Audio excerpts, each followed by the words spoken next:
जय श्री राम। नाम जप का वो तरीका जिससे सारी अलौकिक शक्ति आप में जागृत हो जाएंगी।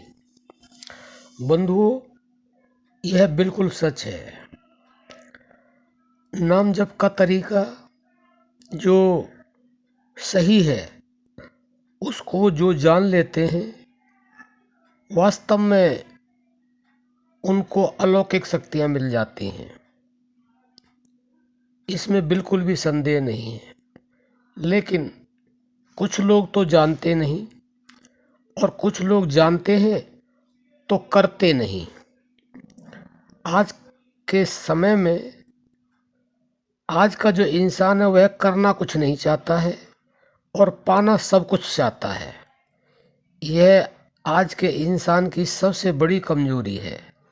इसलिए उसे किसी भी क्षेत्र में पूर्णतः सफलता मिलती ही नहीं है। ये एक तो हमारा भौतिक जगत है, उसमें सफलता प्राप्त करने के लिए हम पता नहीं क्या क्या करते हैं और फिर भी पूर्ण सफलता मिलती नहीं। और अध्यात्म के क्षेत्र में और सफलता प्राप्त करने के लिए और बिना किए कुछ मिल जाए, ऐसा कैसे हो सकता है?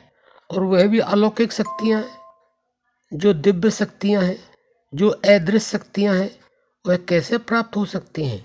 वह केवल और केवल नाम जप से हो सकती हैं। और नाम कहाँ पर है?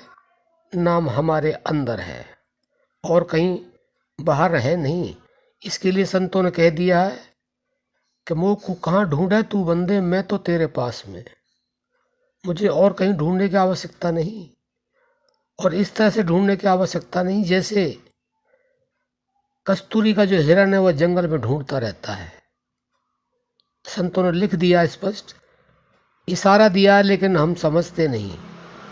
कस्तूरी कुंडल बसे मृग ढूंढे वन माए, ऐसे घट घट राम है जिन्हें दुनिया देखत न है। बंधुओं, वह आपको आपके अंदर ही मिलेगा। वह नाम जब आपके अंदर ही है, कहीं बाहर नहीं है। केवल उससे जुड़ना है।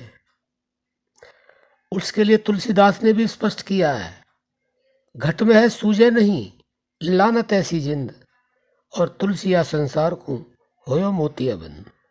बंधु, संतों ने कम इशारे नहीं दिए हैं। संतों ने हमें बहुत इशारे दिए हैं, लेकिन हम उन इशारों को समझते नहीं और समझ भी जाते हैं तो उस रास्ते पर चलते नहीं। इसलिए हमें वह कुछ प्राप्त नहीं होता है जो हमें चाहिए। हमें इस भौतिक जगत में भी जो चाहिए वह भी प्राप्त हो सकता है और अलौकिक शक्तियाँ भी हमें प्राप्त हो सकती हैं। जो शक्तियाँ हमारे अंदर सुसुप्त अवस्था में हैं उनको जगाना पड़ेगा। वो जागेंगी कैसे? बंधुओं, वह नाम जप से। तो आपको नाम जप करना पड़ेगा और नाम जप केवल और केवल 4 प्रकार से होता है। पहला प्रकार है नाम जप का वाणी से करना, राम राम राम राम, कृष्ण कृष्ण कृष्ण कृष्ण, राधे राधे राधे राधे। जो भी जिस नाम पर विश्वास करता है उसका फल केवल 10% प्राप्त होता है। उसके बाद में उपांशु जप आ जाता है, जो होठों से और जीभ से होता रहता है। उसको किसी को सुनाने की आवश्यकता नहीं, उसका 30% फल प्राप्त होता है। उसके बाद बंधु तीसरा जो जाप आता है वह आता है मानसिक। मन से आप बोलते रहो और उसको आपको 50% फल मिलेगा। लेकिन अगर आपको 100% फल प्राप्त करना है तो आपको प्राण जप करना होगा, श्वासों के द्वारा जप करना होगा। नाम जप कैसे होगा, श्वासों के द्वारा कैसे होगा?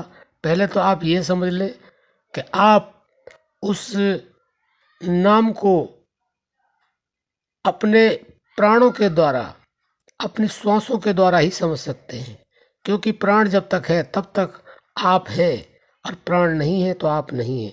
इसलिए आपको यह अपने मन में बैठाना होगा, यह निश्चय करना होगा कि प्राणों के अंदर ही प्राणपति हैं, जो कि ओम जय जगदीश हरि की आरती में लिखा है, तुम हो एक अगोचर सबके प्राणपति। वह सबके प्राणों के पति हैं। तो आप प्राणों के पति तक पहुंचने के लिए, अलौकिक शक्तियों को जगाने के लिए आपको प्राणों का जप करना ही होगा, और वह श्वासों के द्वारा, प्राणों के द्वारा। यह निर्भर करता है आपके ऊपर कि आप उसको अपने मन के अंदर जो आपने बैठाया हुआ है नाम, उसके द्वारा, या संतों ने जो दिया हुआ है, या जो प्राकृतिक है। प्राकृतिक तो केवल आप अपने आप समझ सकते हैं कि जब हम श्वास ऊपर लेते हैं तो सू की ध्वनि होती है, प्राकृतिक होती है, और जब हम श्वास छोड़ते हैं तो हंग की ध्वनि होती है। इसको संतों ने सुहंग का नाम दिया। इसीलिए इसको मंत्र भी कहा। सोहंग मंत्र जपे नित प्राणी ब्रज व्याधिम बिंदात, अष्ट पैर में सोब जागत कब हो न पलक रुकात। तो बंधुओं, सोहंग जाप जपो रे भाई, मिट जाए मन दर्पण की गाय। जब तक आप इस सोहंग मंत्र का जप नहीं करेंगे, श्वासों के द्वारा नहीं करेंगे, वैसे तो आप राम, कृष्ण, शिव, ओम, दुर्गा, हनुमान, किसी भी नाम को आप श्वासों में जप सकते हैं, लेकिन उसका असर उतना नहीं होगा जितना यह प्राकृतिक है, यह स्वाभाविक है, जो सोहंग मंत्र है, जो संतों ने इसको प्रैक्टिकल करके हमारे धर्म ग्रंथों में लिखा है। तो इसलिए बंधुओं, आप इसका निरंतर और ज़्यादा से ज़्यादा एकाग्रता से अगर जाप करेंगे तो हम आपको 100% कहते हैं कि आपको अलौकिक शक्तियाँ जरूर मिलेंगी, और जो सोई हुई शक्तियाँ आपके अंदर, वह बिल्कुल जागृत हो जाएंगी। फिर देखना आपको आनंद ही आनंद होगा। फिर आपको दुख में भी आनंद की अनुभूति होगी, आपको हानि में भी आपको लाभ नजर आएगा, आपको अपयश में भी आपको यश नजर आएगा। बंधुओं, आपकी जब मृत्यु होगी तो आपको जीवन नजर आएगा। आप माने या न माने, यह बिल्कुल सत्य है, अटल सत्य है। लेकिन हमारी कमजोरी क्या है कि हम श्वासों का ध्यान नहीं करते, और जो भी श्वासें हमारी अखंड रूप से चल रही हैं, कभी रुकती नहीं है। इसलिए ध्यान करने के लिए हमें कहीं जाना नहीं है, कहीं आना नहीं है, बैठने के लिए आसन नहीं बिछाना है। आप इसको हर समय कर सकते हैं, किसी भी अवस्था में कर सकते हैं, किसी भी समय में कर सकते हैं। इसके लिए कोई नियम नहीं है, और बंधुओं, नियम भी कोई नहीं, और सर्वोत्तम भी यही है। इससे आपको सब कुछ प्राप्त हो जाएगा, इस भौतिक जगत में भी, अलौकिक जगत में भी। और अगर आप जीवन भर इसको निरंतरता से, एकाग्रता से, विश्वास के साथ करते रहे, तो आपको जो जन्म लेना पड़ता है, फिर मरना पड़ता है, दुख सुख होता है, इन सब से भी छुटकारा मिल सकता है। बंधुओं, आप माने न माने, हमारी तो अर्जी है, मर्जी आपकी है। अब हम अपनी वाणी को विराम देते हैं। जय श्री राम।